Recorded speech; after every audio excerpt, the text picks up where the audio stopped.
So, like I said, start off with a simple, just where did you go to college? I actually came here for my undergraduate. I got a Bachelor in Computer Science, 2003, I believe, if I remember right. And then I went on and did my master's, got a master's in computer game technology from the University of Abertay Dundee, which is in Dundee, Scotland. And then I came back and started teaching here. And while I was doing that, I went ahead and picked up a master's in creative writing over in the English department, which I can't tell my interests were very much games related, and story-based games was one of my big research areas starting out.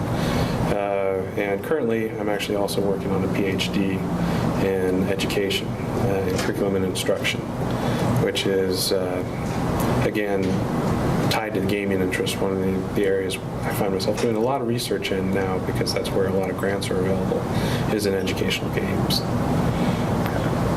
What classes do you teach right now here at K-State? I'm teaching 115, as you guys know, but I'm actually going to be handing that off next semester. We've hired a new instructor to take that over. The other classes I'm teaching are CIS 580, which is Game Programming Fundamentals, and this is a class that when I was hired to come in and start teaching games classes, and these didn't exist. I built the curriculum for that course and the follow-up course, which is CS 585, which is game engine design. In the 580 class, we focus on 2D game design. We focus a lot on basic algorithms and data structures that are common in games. And in the 585, we build a single game engine over the course of the semester, which is really focused on 3D, kind of very modern game techniques. So looking at how a game engine is structured from the ground up. So they're both very excellent courses. If you're interested in taking them, they will make you a much better programmer. The thing I tell all my students is that video games, you got to remember, are bringing in a lot of different ideas from across all the different disciplines of computing science. You have databases, and the fact that you've got to store all this information about the game world, especially for an MMO, a database is a huge chunk of what goes on there. You've got to worry about algorithms, because your algorithms have to be as efficient as possible. Basically, to give that illusion of motion, the things are changing from frame to frame, you have to show at least 24 frames per second. That's what movies run at least the old 35 millimeter. A lot of them shifted to 30 now, or 60 frames per second, because that's what TVs run at, and that's what all the digital stuff runs at, because that ties in nicely with electricity, which alternating current in the US runs about 60 hertz. So 60 and 30 are nice divisions of that. If you use those numbers, you don't have to have a lot of fancy electronics to shift how many frames you're changing your television. It makes cheap televisions, which is why we do that. But for most modern games, you're running at either 1/60th of a second or 120th of a second, especially if you're wanting to do 3D. So there's basically a very short amount of time that you have to update everything in your game world, apply all your game logic, and then come back and do your rendering. And all that has to be done in a very, very short span of time. So algorithms, it's essential that your algorithms are as fast as you possibly can make them. There's simulation, because a game is essentially a simulation. And it's a multi-agent simulation in the sense that you have multiple agents that have their own actions that they're trying to do, that are interacting with one another, that need to react in some kind of an intelligent manner or a meaningful manner. Even something as simple as Mario Brothers, you have you have Mario that's being controlled by the player, and then you have all the enemies that are moving across the screen. Each one of those is its own agent. Everything that's actually active and moving in the world is considered an agent. So you have to have independent pieces of software updating for each one of those to make the entire game work. Could you briefly walk us through kind of the process of developing a game from start to finish? Let's just say you're doing a AAA title. So you've got a development studio in most cases who are the people who actually build the video games. So this is a development house. It's usually a pretty small group. Probably about 800 to 1,000 people, depending on how big of a studio you're looking at. let's just do a first-person shooter. Everybody knows what a first-person shooter is. So in that case, you're looking at probably about 300 employees working on that particular game. To start with, the very early stage of the process, we have just a small team that comes together. It's really kind of the creative team, the lead of that group. And they come up with an idea, and they say, let's build this particular game. And they flesh it out. They add some concept art. They do some thought about what kind of controls and things are going to go into the game. And then they look at okay, we need to figure out who's going to publish this, because you need to get money from somewhere, and that money comes from a publisher. So they go out and start knocking on doors, talking to publishers, and pitching that idea. So you guys are probably familiar with the elevator pitch, right? You got 30 seconds to sell an idea. That's basically what these people do. And eventually, hopefully, they find somebody who says, okay, let's fund this game. This sounds like a good game. At which point, they sit down and they negotiate a contract. And a publishing contract is usually going to run for a very specific amount of time, and the developer is going to get paid in what we call an advance against royalties.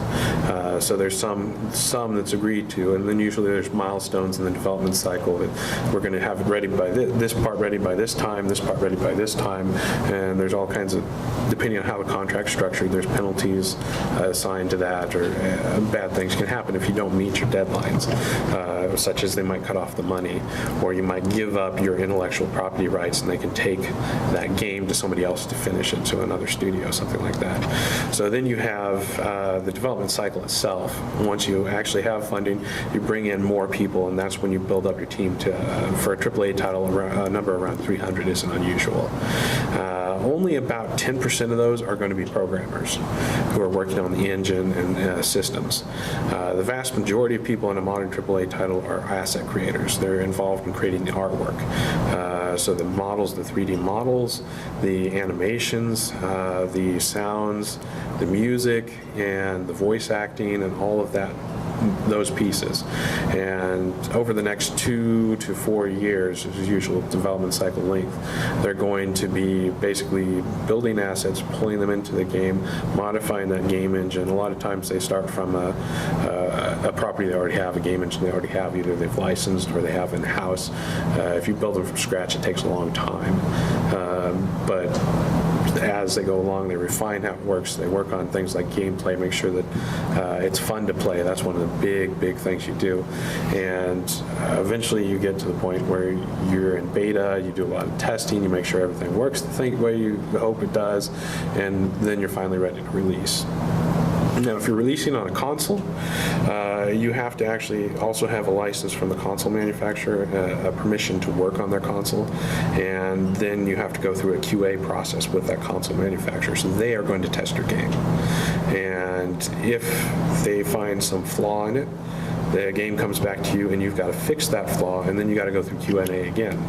The first time usually they give you free, the second time they charge you for, and every time after that, and it's a very expensive process. Once you get to that point, you're release the game, the publisher takes care of advertising, they take care of getting your game into the stores and on the shelves. You generally have in the retail stores only a couple months that you're going to be in prime shelf real estate, actually a couple weeks of prime real estate, then you get moved back to the side shelves, and after a couple months you're moved to the discount bin and you're gone. So you really have a very short time to capitalize on that game. So marketing is a huge chunk of making your game successful, timing things, getting really good word of mouth going early on in the process. That's why we spend a lot of time trying to build up fervor for a game, but that can also backfire on you if you build up a lot of anticipation and your game doesn't deliver. You get a very unhappy market and you don't get many sales. An indie studio, that works a little bit differently as well. A lot of times they aren't funded by a publisher. They just go to a special kind of publisher towards the end of their development cycle, like a web portal or something like that, or Steam or somebody.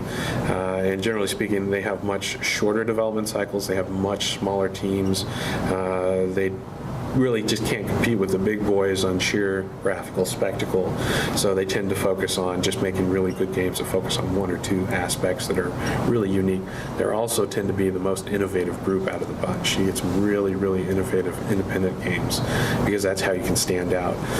The big production houses don't like taking really large risks, which means things like really innovative gameplay, because there's a chance that's going to backfire on you and you're not going to make any money on the game. So there's always kind of a toss-up there. And so how has all this changed? Like, how has the game industry changed from when you first started teaching it and when you were, first getting interested in video games? Some interesting things going on with the introduction of motion controls that really changed the way games can operate.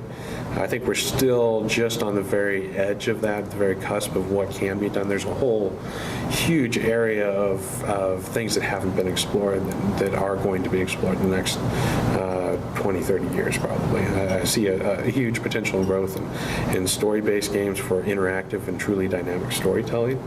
I see a lot of potential in these motion controls that just hasn't been taken advantage of yet.